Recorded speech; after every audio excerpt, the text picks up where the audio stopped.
ফয়সাল শিক্ষাবিধি প্রদান অনুষ্ঠানে উপস্থিত ছাত্রছাত্রীবৃন্দ, অভিভাবক, এলাকার মুরব্বিয়ান, সম্মানিত ব্যক্তিত্ব, ক্ষেত্র বিশেষে সালাম এবং আদাব, আসসালামু আলাইকুম। প্রথম কথা, এটা একটা শিক্ষাবৃত্তি অনুষ্ঠান। শুধু শিক্ষাবৃত্তি না, এটা গরিব ও মেধাবী শিক্ষার্থীদের জন্য একটা শিক্ষাবৃত্তি অনুষ্ঠান। এছাড়া আমাদের আরেকটা অনুষ্ঠান আমরা করি সাইহাম গ্রুপ থেকে, যেখানে সমগ্র থানার জিপিএ 5 যারা পায় তাদেরকে আমরা শিক্ষাবৃত্তি দিই, এস এম ফয়সাল শিক্ষাবৃত্তি।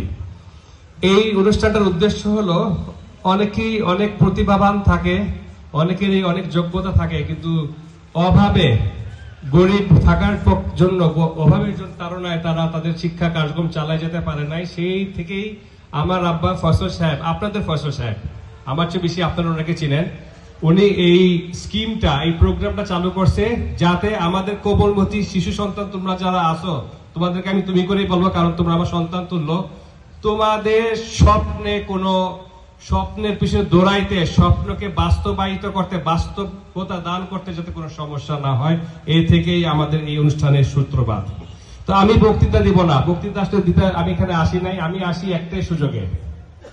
আপনারা তো আমাকে ডাকবেন না, তোমরা কোমলমতি শিশু যারা আছো, অভিভাবক যারা আছেন, আপনারা তো আমাকে ডাকবেন না, আমি জানি।